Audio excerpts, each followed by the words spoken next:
Welcome to the 8th edition of World Intellectual Property Forum.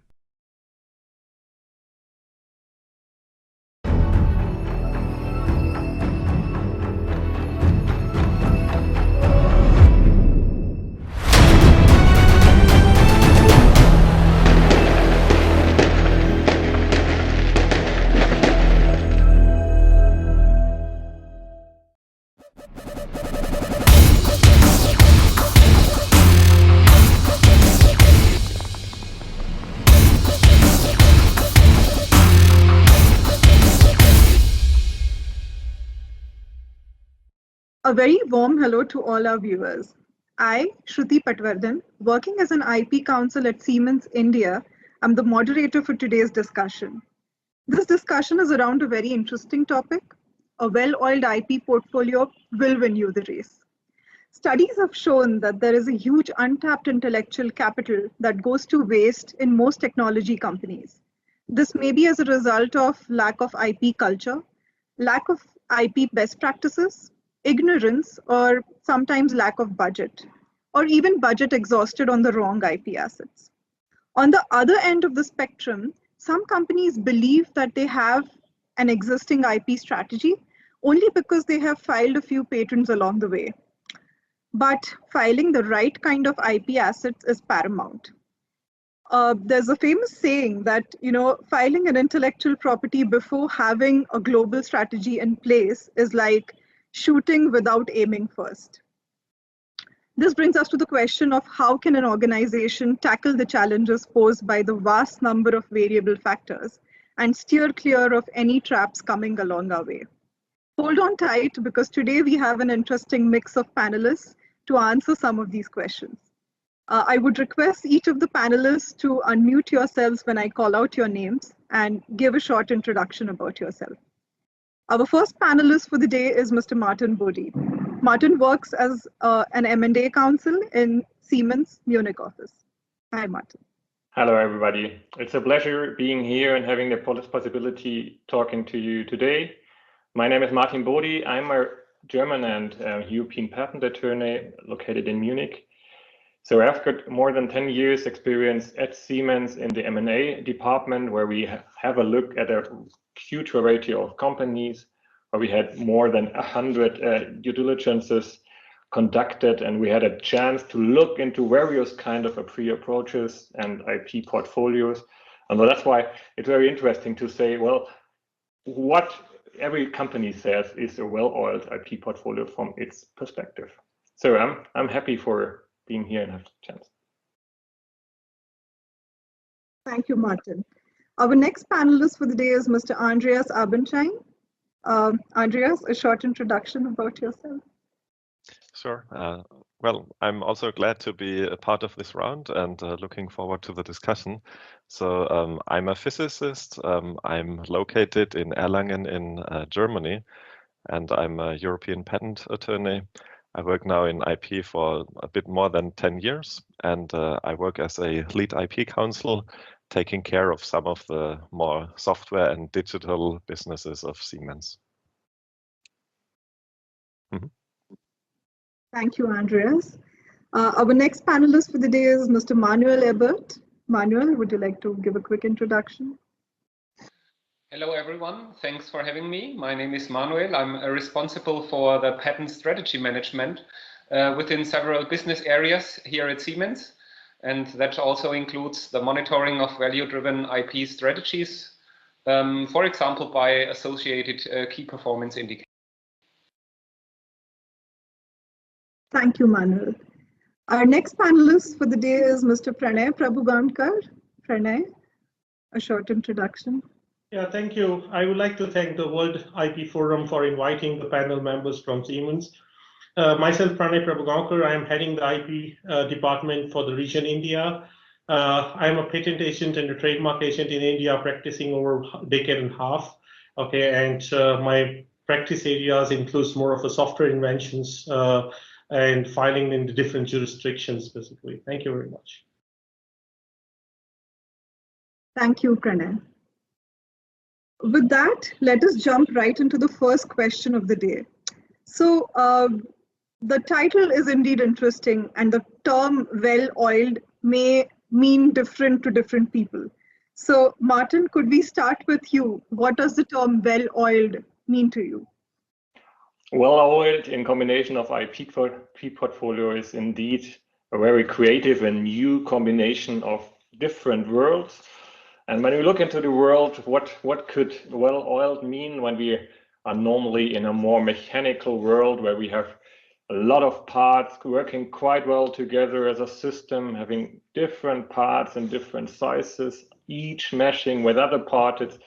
And what's the basic and what's the thing of a well-oiled system? So I think one could say that each and every part is manufactured and dimensioned and really well maintained in a way that the whole system has a smooth and reliable working process. We will not find small squeaking elements.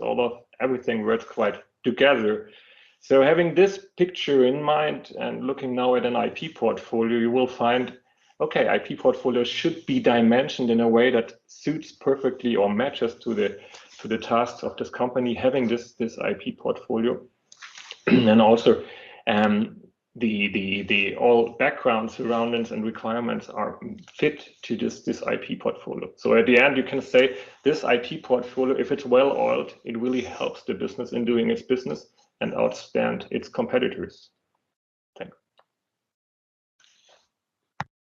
Thank you, Martin. That was the nice part where you said that the smaller parts of a bigger system that do not squeak when they run together, they run not only in harmony but in synergy is what well-oiled would be. Andreas, would you like to add to the points Martin raised in defining the phrase well-oiled? Sure, yeah. So I think a well-oiled IP portfolio is a portfolio which is well balanced between the current business, so hardware or software business of your company, and also takes into account the future business, and well, those two aspects have to be well balanced, I think. And also it shall take into account the current markets and the future markets. So where would you like to be in a couple of years with your business? And with respect to content, I think it's important also that you try to protect your unique selling points. And that is basically the question, what makes your customer choose you instead of your competitors? And this is something important to find out and to protect with IP. And to that end, I think patents are a good means for protection, but we should also consider designs, be it for hardware products or for software, for example, for human-machine interfaces or graphical user interfaces. We can also use trademarks, especially in services, and registered copyrights. And sometimes we should also consider actively opting for trade secrets instead of preferring registered trademarks which get published. These are my thoughts. Thank you, Andreas. Indeed, being future ready all the times and focusing on different types of intellectual property rights, not just patents, is the key. That would help you protect USPs, not only of today, but also the ones coming tomorrow. Thank you for that definition. Manuel, moving to you, since you are a part of the strategy team, I'm sure there must be times when you not only come across such terms as well-oiled, but you also coin such terms in the organization. So what do you think of the term well-oiled? Yes, that's definitely true. So well-oiled, I think, is an excellent term in describing whether a motor runs smoothly. So the motor, I think, not being just an IP department or a company that needs such a good portfolio, in a more specialized case, in our case, the motor rather being a link between technology and a successful business. So we see IP not only as an intangible asset that can appear on a company's balance sheet, but also as means to protect our business and our innovation. as opposed to just protecting inventions.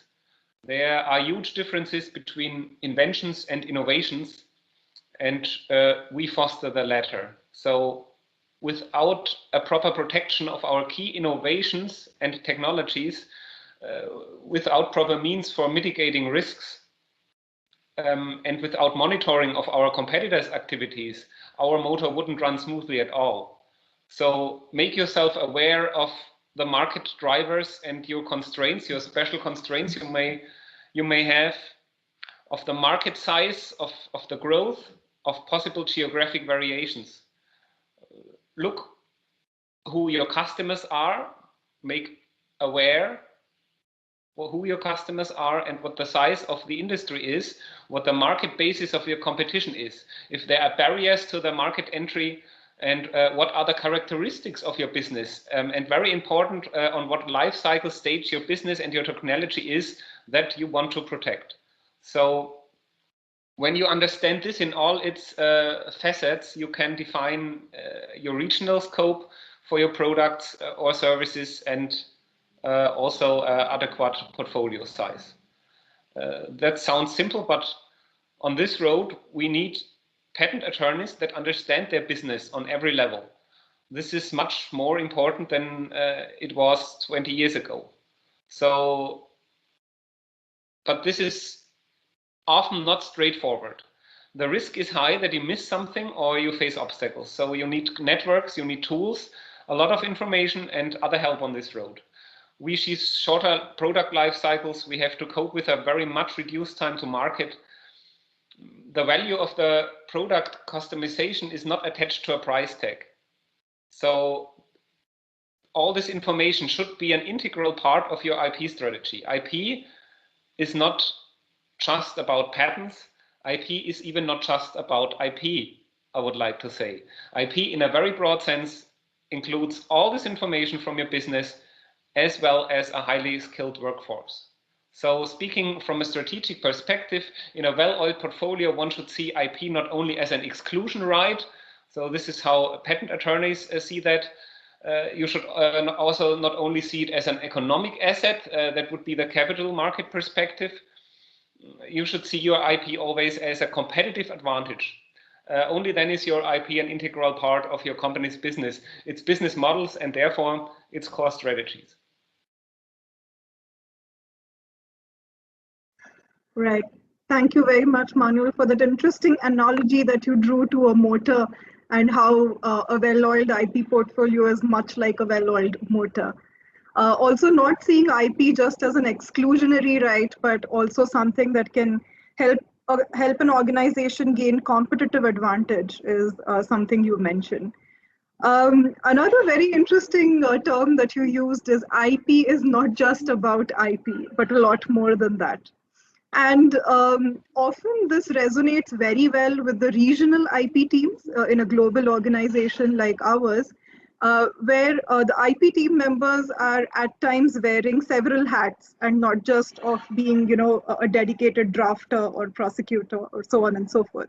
So on this note, I would like to move to Pranay, who is the regional IP head, to hear more from him about what he thinks about the term well-oiled IP portfolio. Yeah, thanks, Shruti.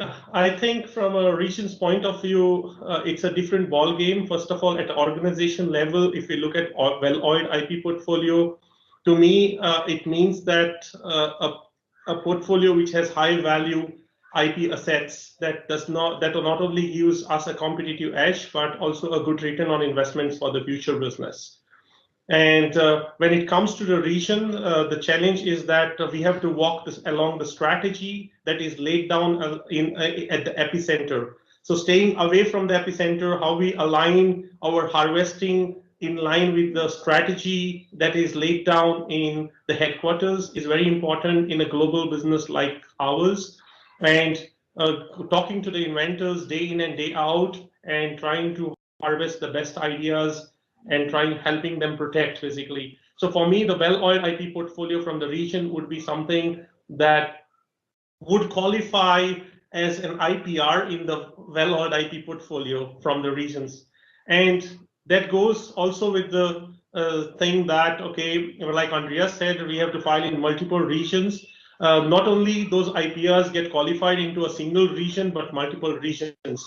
And also that we also contribute to not only to patents, but also to trademarks, copyrights, designs, trade secrets, and so on, like that. So it's more of an inclusive thing, so that, okay, the regions can proactively contribute to the well-oiled IP portfolio, which is in line with the strategy that has been created by the headquarters physically. Yeah. Thank you, Pranay. Yes, you mentioned a very important point about being proactive and harvesting the right intellectual property in the right areas. Interesting insights from all of you on, what is the term well-oiled IP portfolio. Moving on to our next question, it is one thing to develop a well-oiled IP portfolio, but to keep it well-oiled is another thing altogether. So would you have any recommendations for our viewers, some do's and don'ts that may help them continue in maintaining their IP portfolio for a much longer time? So maybe Martin, we could start with you again on this. What is your perspective? Yeah, from the perspective where we described how our well-oiled IP portfolio should look like, we know that there are so many different aspects, so that if a well-oiled IP portfolio can be completely different, so probably the do's and the don'ts in order to maintain might be also. So looking back at all the M&A activity, all these due diligences and companies which we were out there, I think there are so many different approaches, so many good and bad ways how to handle this topic of IP that we say. You cannot say that there's one solution which fits all of these needs and all of these companies. So there have to be a tailor-made approach, and it is of course dependent on how should a well-oiled IP portfolio look like when you also speak about the do's and don'ts. So that's why it's very, very specific to the use case, what's to do and not. But if you have a bottom line and a sum up what are above all companies normally the typical do's and don'ts, you will find maybe a don't is don't spend enough, just ignore IP, or don't look at IP from a perspective, what are the chances out there, what are the risks out there, but just keep it as a, so this is something I don't want to spend any effort, money and some work on. So this would be a clear don't, because even, now we come to the do's, I think if you look at the do's, you should be aware of what's out there. So that's the opposite from what I told, what's out there, what risks, and then you have to spend and make active decisions where to put what resources and money upon. And I think then you can really be in a situation where you at the end decide, no, IP is not such a huge role for my use case, or it is, but at least you have a clear decision, and then you can allocate your resources really, really efficiently. And now we speak about resource allocation. So on the one hand, you need to allocate these resources. On the other hand, you need to have someone. So you have a responsibility in the team, in the company, some people who are aware of, on the one hand, of IP, on the other hand, have the clear responsibility to tackle these things. So at the bottom line, there are some things which you see in companies that can be done right or wrong, very basic level, but at the bottom line, it's very specific, the do's and don'ts for every company. Loud and clear. Not biting off more than one can chew. Keeping the IP portfolio focused and tailor-made would help in going the long haul for sure. Also, another good thing you mentioned about the resources, allocating resources who can remain responsible and accountable for managing the IP portfolio is another suggestion. Andreas, what would be your recommendations on this? Right. So I do have some recommendations which may add to the bottom line that Martin already mentioned, but they may be more specific to software or computer implemented inventions. So here we go. So what I do not recommend is just sit back as an IP attorney and wait for things to happen, like that invention disclosures find the way to your desk, and you will have sufficient work always and the right work. So that's probably not how it's going to work. So don't wait for inventors to get in touch with you. Also, sales colleagues or product management, don't sit back and wait for things to happen. Also, another don't in my view is don't focus too much on technical colleagues or R&D colleagues, because they may come up with super fancy technical inventions, but as Manuel already mentioned, inventions don't always constitute valuable innovations. The innovation and the value to the company may sometimes or may often lie somewhere else. That brings us to my do's.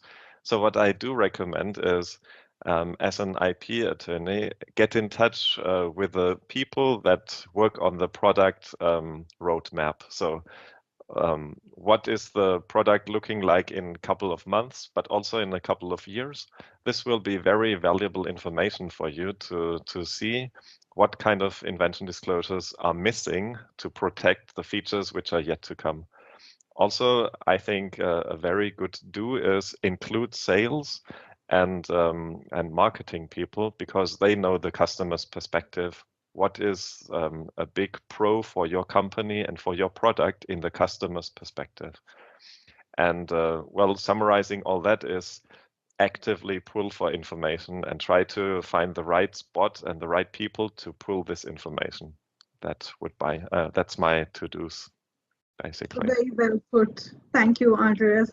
Networking beyond the inventor base, the regular inventor base, is what you're trying to say, and integrating ourselves into the product roadmap discussions.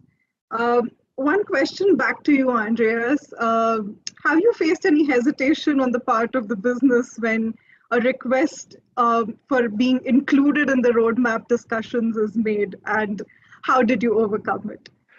Yeah, sometimes we face difficulties or hesitation, maybe because they thought, well, what does IP want here? So they just fill out forms and stuff. So what do they do here in the business field? And well, sometimes it's difficult to overcome that, but keep asking again and keep asking different people to loop you in the right process. That's key to getting there finally. Yeah, so don't give up. Right. So being persistent in a legal, ethical way to get all the information you need, because after all, knowledge is power and nobody can deny that. Manuel, what would be your views? Any further motor analogies for us? I think, yes, to answer that question, I always consider answering different questions beforehand, and very important, I think, answer them constantly. As Andreas already mentioned earlier, we have to protect our unique selling position. So ask yourself, do we still protect our USP? That might sound easy, but that may change very fast along your way. So, or can we apply our technology also to other technology fields, broader technology fields, or even a completely different technology field? Are our products easy to invent around, or can there be any different solutions we could protect? So can we still use our IP rights to gain additional market shares? Or can we even enter new regional markets, or are we sure that no competitor infringes our rights? Do our IP rights still serve as a market barrier? So basically, the answer is to constantly ask yourself this set of questions, and like Andreas said, answer them with your business, also including marketing and sales. A well-oiled motor doesn't run without its components, so don't be a lone fighter here. With a well-oiled portfolio, you hopefully have built a broad and effective umbrella to secure your business, but carefully look if there are holes in that umbrella now. Which tool may help you on that road? Answering these questions, there may be no one-fits-all solution, but you could consider a feedback system. establish your strategic goals, write them down, derive the associated IP goals, and then establish standards of performance, which you can measure. Then, of course, measure them and compare the performance, your performance, to the defined standards, or maybe even to core competitors. If everything is fine, good. If it's inadequate, then take corrective actions. So also that might sound trivial when it is actually not, because you need a close alignment of business strategy with your IP strategy. So maintaining a well-oiled IP portfolio always means you have to take track if your route is still correct. And such a navigation system can include a value chain analysis, for example, or an environmental analysis, not just restricted to competitors, but also including customers and suppliers, because a customer of today may become your direct competitor tomorrow, even faster than you may think. So you can early detect discontinuous changes along your way, interpret the consequences for the company, for your company and your IP department, and formulate effective responses to ensure long-term survival and success. Another tool may be a classical SWOT analysis. Don't forget that. So a look at your strengths, weaknesses, the opportunities that lie before you, and also the threats that may damage your engine.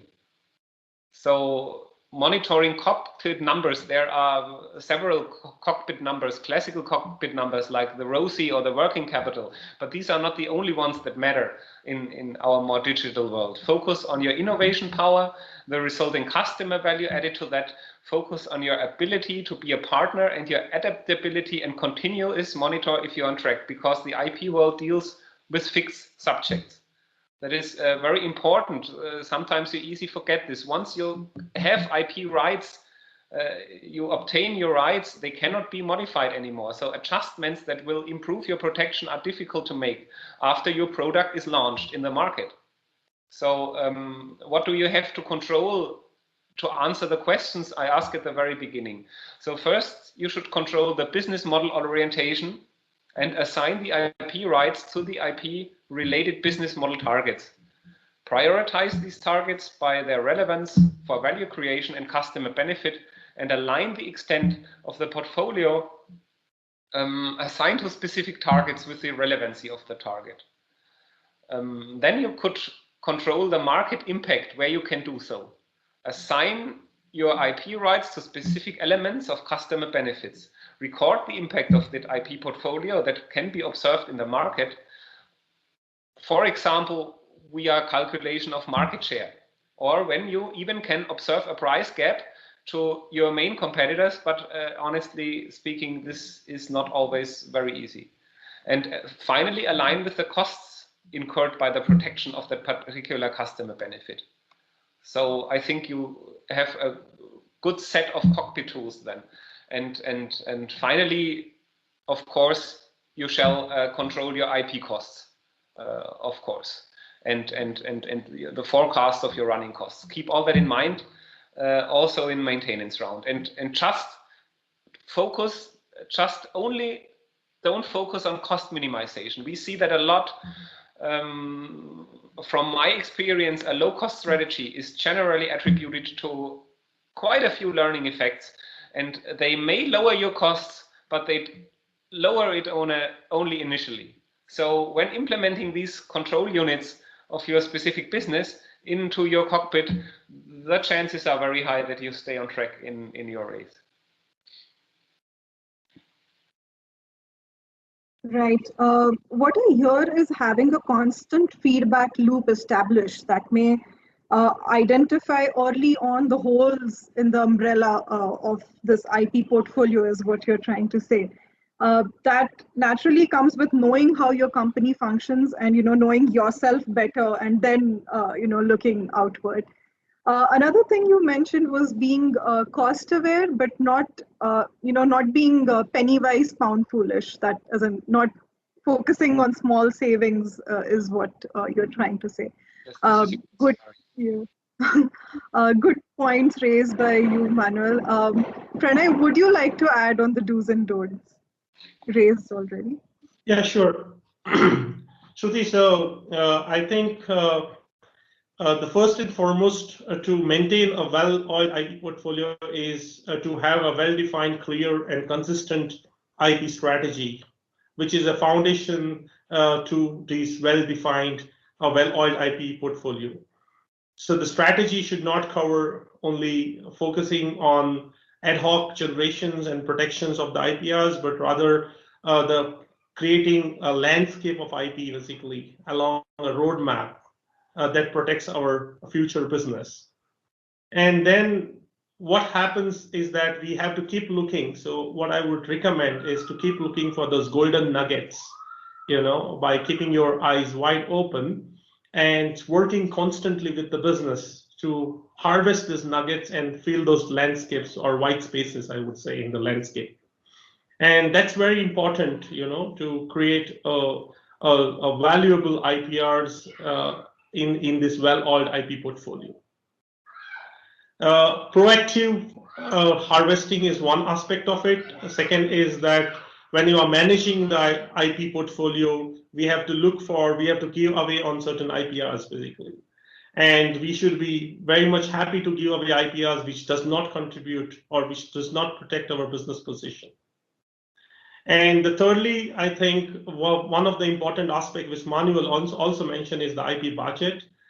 I think IP budget plays a key role in what kind of the IPRs are being filed and pursued in different countries. So we should not be looking at the short-term cutting down of the IP budget and saving some cost by cutting down on the portfolio, but we should look from a rather long-term point of view that how does this IPRs are going to protect? It's like a fort basically. So how these IPRs are going to protect us in the long run if we are trying to negotiate on the cost of the brick used for the fort, is not going to help us basically.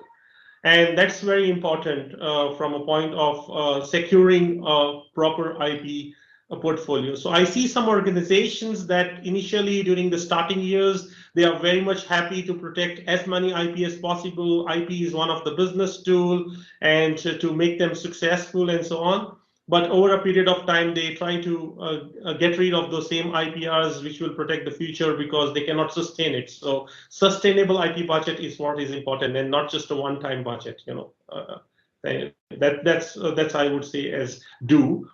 From a don'ts point of view, I would not recommend, or I would ask the organizations which are going after the invention-driven IP strategy. That means if AI is a topic of interest, then file 100 IPs on AI, and next year we file the blockchain ones, and next year we file the cloud ones, and abandon the AI ones and the blockchain ones because the IP budget is limited.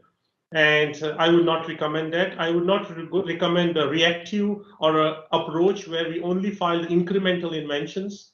So we have to look from a proactive approach where we harvest inventions early and protect them, but not go after the incremental inventions and protect them, because incrementation inventions can become obsolete over a period of time. And the third one I would say is that don't look for getting a grant of patent. Those organizations who are very happy to get patents, don't look at the number of the patents, but look at the scope of the patents. And at the end, what matters is the quality and not the quantity of the IPRs. Yeah. Very good points raised over there. So to summarize, keep your outlook global, focus on the bigger picture, be proactive, and also focus on quality more than quantity. So thank you very much for that, Pranay. A lot of pointers from all four of you, which I'm sure our viewers would certainly find to be useful. Moving on, we are all familiar with the phrase that change is the only constant. And this is especially true in case of technologies of today. Pranay already mentioned artificial intelligence, machine learning, blockchain, cloud computing, so on and so forth. These technologies are evolving rather differently than the technologies of the past.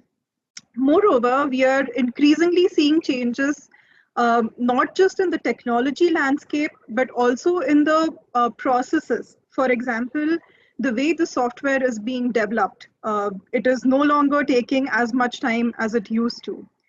In the world that we are in today, the agile mode of software development, where every 2 weeks they call it a sprint and they deliver, or they continuously integrate and deploy their pieces of code. So in such a fast-changing technological landscape, how can an IP department adjust? What strategies can it take so that it keeps up to speed with the changing world out there?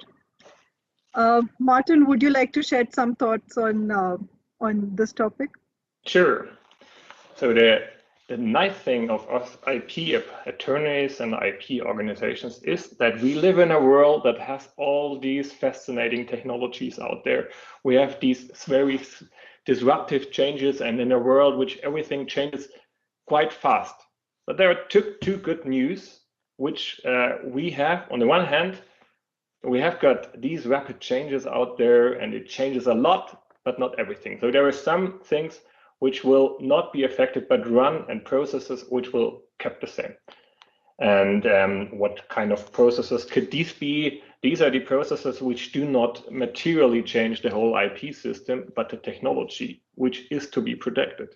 So if I decide, as Pranay said, so I really have to be fast and harvest these claims quickly, so I don't have to change the way how I come to a decision to file a patent application. I don't have to change the process how I pay or come to the decision whether to maintain a patent or to just not pay a renewal fee. So I can have these processes clear while being fast and agile with regard to the other ones. And these are the more tricky ones, the processes which have to be changed.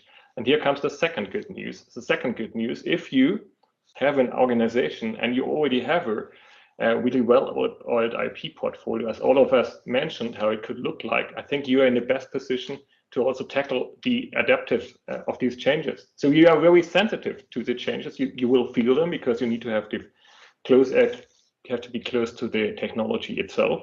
You need the feedback from the from the experts, the IP experts, the R&D people, sales people, market researchers, and you will do some benchmarks. And then at the end, you will be in a position that they say, well, we have these and these processes, they need to be adapted. And at the end, if you identify these processes, I don't think there is not a one solution fits all. So some process might have to be changes in an agile or some with an organization restructuring way. So these are the two news which you can really have within your IP department. If we now look at the IP system as such, so you think what processes should be changed? Probably a lot. And probably there are also processes which should not be changed. But I think all changes we made should be directed to one solution, to reduce the time from filing to grant. Because if we know technology develops more and more faster, we in the patent system, speaking about patents, should be in the same direction. So we need also the same to tackle the same challenges as they do. Right. So deciding on the processes that are impacted by the changes and being aware, which processes need to be changed versus which are not to be touched is of importance. And another interesting point that you mentioned was faster filing to grant period. This should certainly be given as an input to the patent offices if they can come out with some revisions in the IP laws. That would really be helpful for all us stakeholders. Andreas, you live and breathe software inventions. How do you cope up with the fast-changing technology landscape out there? Right. Yeah, thanks for asking, Shruti. So I think once again, networking is important in this domain. So getting the right information early is really crucial to allow you to make the right decisions and complete the related tasks. So as I already said, knowing the product roadmap is very important, and being in close contact with those writing the roadmap and implementing it, so that you get to know the deadlines early. That's very helpful.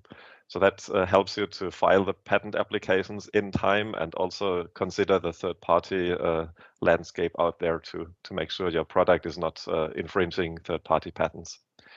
Also, in our domain at Siemens, we have acquired quite some companies in the software domain, and I think making sure that the processes we already have at Siemens are also implemented in those new acquired companies is important. So reaching out for your contact persons in the new companies is very helpful to establish the same processes and making sure the points that I've just mentioned. So that's certainly also helpful. Within the IP department, I think what may help us keep like on eyes level with the technology getting implemented by the company. What we can do is, of course, train the IP colleagues, technical training, like keep them up to date. What is AI exactly? How does it work? And so on. Also, what's the latest case law in that area? But also sometimes consider hiring younger colleagues, which are, so to say, fresh from university, that have university education on those new and emerging technologies, which elder people may lack, including myself here sometimes. And I think another point that Martin and you, Shruti, have already made. So sometimes we wished we could change the environment of the IP, so like the patent offices, so that we get quicker grants. Certainly, patent prosecution highway helps in that respect. Maybe like there may be more actions to be done to further speed up.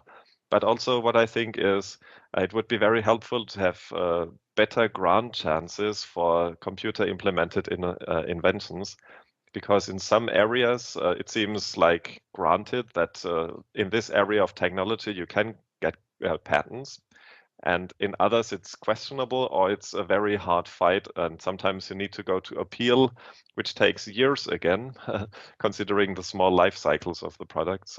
This is of course not helpful. So having better chances and maybe more legal certainty on grant chances of such upcoming technology would be very helpful. I wish we had that. Thank you, Andreas. So essentially being on top of things, keeping oneself updated on the technology and also its implications on whether it changes the way we draft patents and we file and prosecute patents is very important. Another thing that you mentioned was also having, as in not only changing the overall file to grant period, but also making an exception for the software bubble which is in there, and how software can be treated differently versus the legacy laws that we have been seeing so far. So certainly these are two very important points that you raised. Thank you for that. Mm-hmm. Manuel, what do you have to say from the strategy perspective, again, to keep up with all these fast changing technologies and overall process changes? Yes, we heard Martin and Andreas, they stressed out how important it is to react in a timely manner and elaborated a bit about being agile within your department, within our department. That's one point. So I want to shed some light on another picture, to also be agile, not just within your company, but also within your whole competitive environment. So that means your ability to realize new developments and changing conditions of your whole environment. So in terms of technology and competition. So that requires you to have the ability to learn faster than your competitors. And also to realize and implement organizational changes faster than your competitors. So this is also reacting flexible towards environmental changes. We are in the middle of one very big change right now, the global slowdown due to COVID-19. So while being called a slowdown, it actually rapidly accelerates companies' digital transformation processes right now. and also in the years to come. So one important part of the bigger picture to realize such dynamic capabilities at Siemens was our decision a few years back to rebrand the healthcare division to Siemens Healthineers. We got it separately managed and then afterwards publicly listed on the stock exchange. Another example is the recent carve out of Siemens Energy. So these were also changes that affected the patent department and the patent work. That became more decentralized, but they were necessary to become more autonomous and to be able to react in a timelier manner. So being more agile, so to say. The market is of course not always stable. We have always seen innovative technologies, increasing competition, but last but not least, environmental and global changes that are disrupting market sharing technologies. And so your skills across product divisions may become less competitive over time. So consider restructuring yourself. It's often change or you will be changed. So be on the active side of that race. Trigger an oil change to keep going, or you might get stuck and take damage again. But restructuring doesn't necessarily mean you have to split your company and therefore your IP department. Maybe you are not in the position to do so anyway. But it can also mean thinking about what your IP department shall be per se, per definition. Shall it be a protection center? Then it has to be closely aligned to R&D and it gives you more control of your IP. But it also can be a cost center with a more legal and administrative orientation of your IP department, but this enables you an optimized portfolio alignment to your business strategy. Or shall it be a profit center? Then it is obviously aimed to a more exploiting part of your IP work and at marketing and licensing tasks. It can also be an asset center that's somehow a combination of operational and administrative IP tasks to use specific value potentials and economics of IP that, unlike physical assets, may follow a completely other development. For example, when the protection of a technology unfolds its full economic potential in a later stage, but in this stage R&D is already at a next or even a completely different level. So besides that, in fast cycle industries, you have to always consider other means. We heard that also Andreas pointed that out to protect your intangible assets.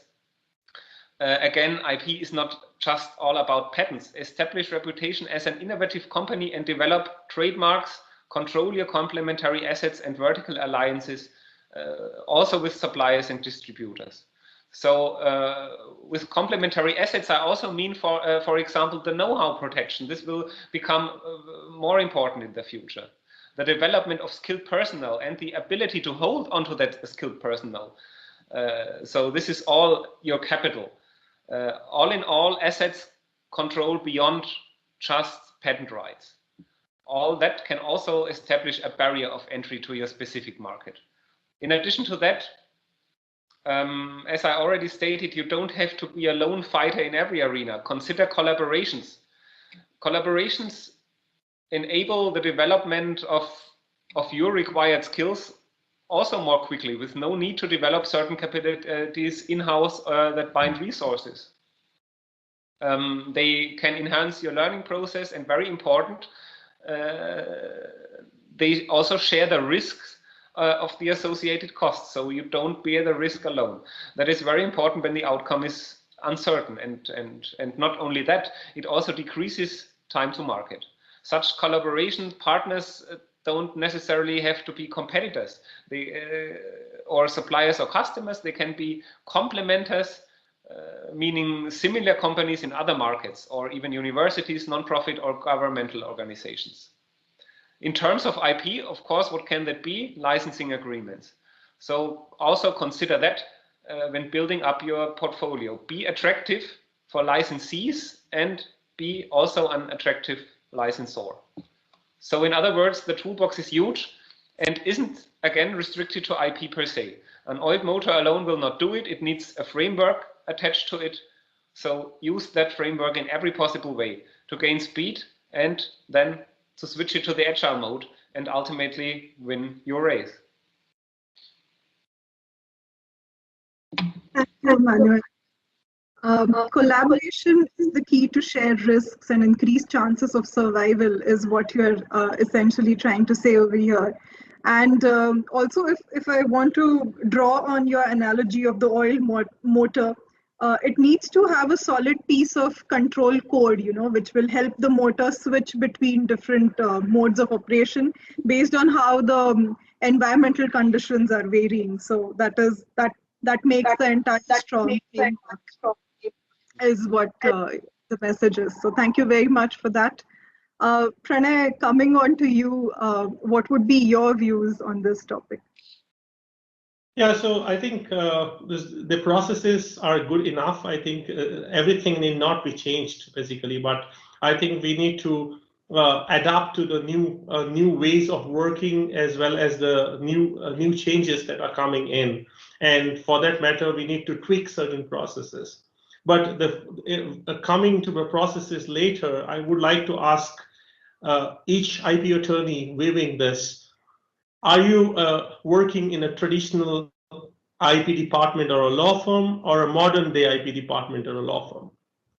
In a modern day IP department or law firm, it is important that the attitude, your attitude towards the business, like Andreas said a few minutes ago, should be more proactive, should be more flexible, should be more accountable. You reach out to people rather than people reach out to you. So instead of changing a lot of processes, I would say change yourself a bit to say that, okay, people will not come to us. We need to go to the people because in the interest of the organization, in the interest of our clients. If you see a case being weak in the United States, don't keep prosecuting over the years, basically. Tell the client that, okay, this case is weak enough and I would advise you to abandon because you can save some bucks and invest into a good IP. So that's proactiveness, that's accountability, and that's flexibility.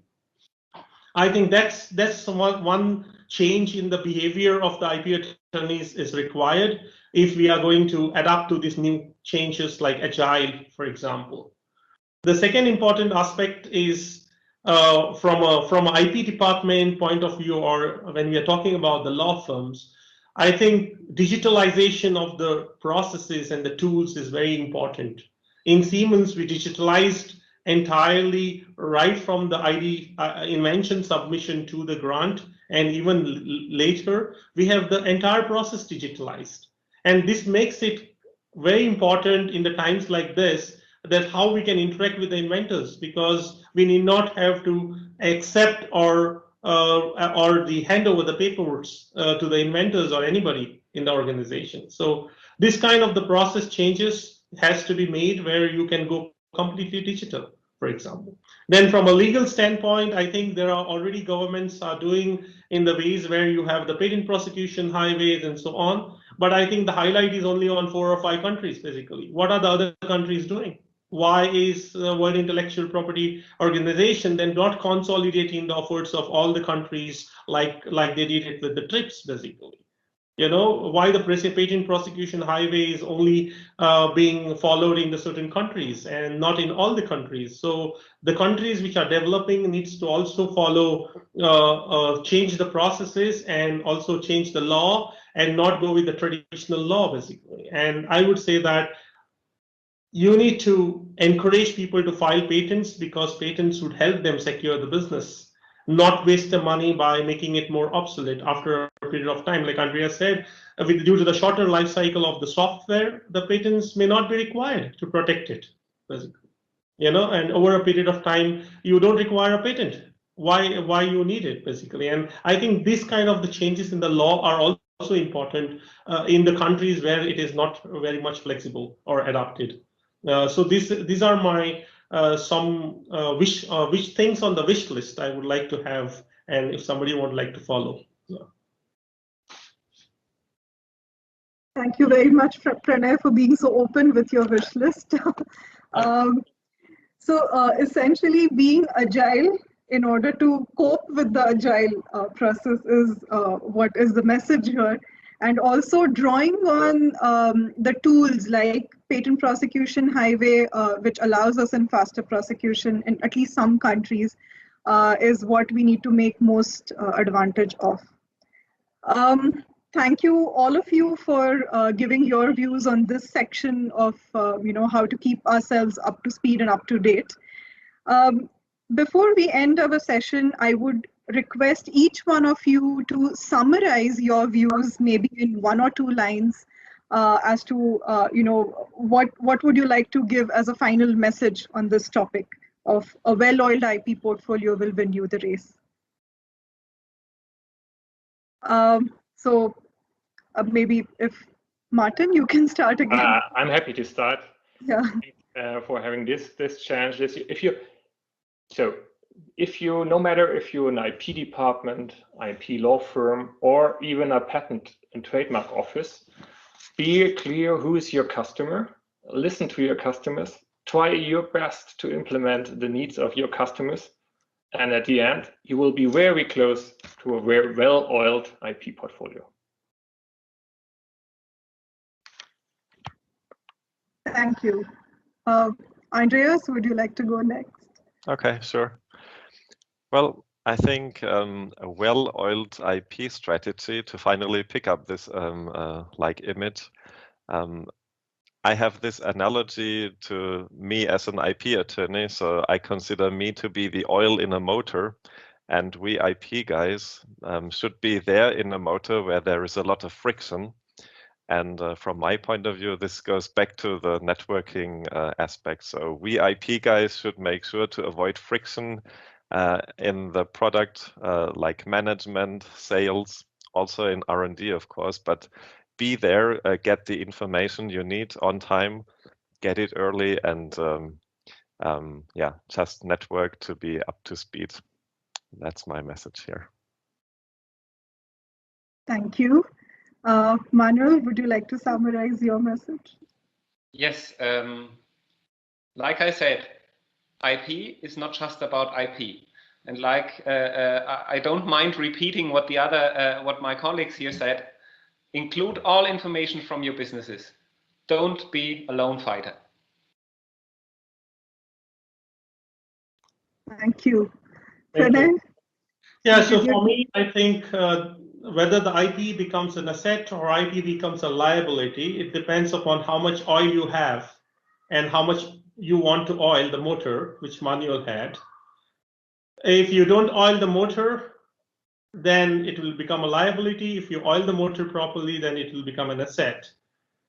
But the oil is nothing but the IP budget. So invest your money wisely to make the IP portfolio a well-oiled IP portfolio. Otherwise, it will just remain as an IP portfolio.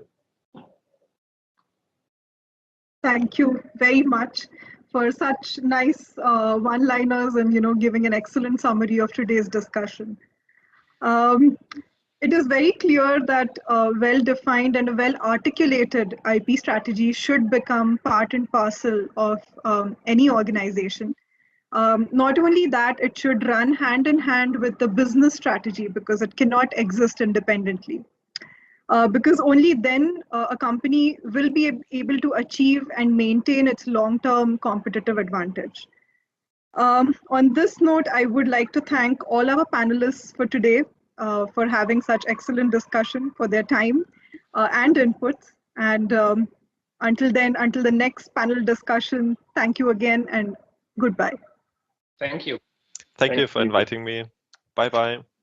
Bye-bye.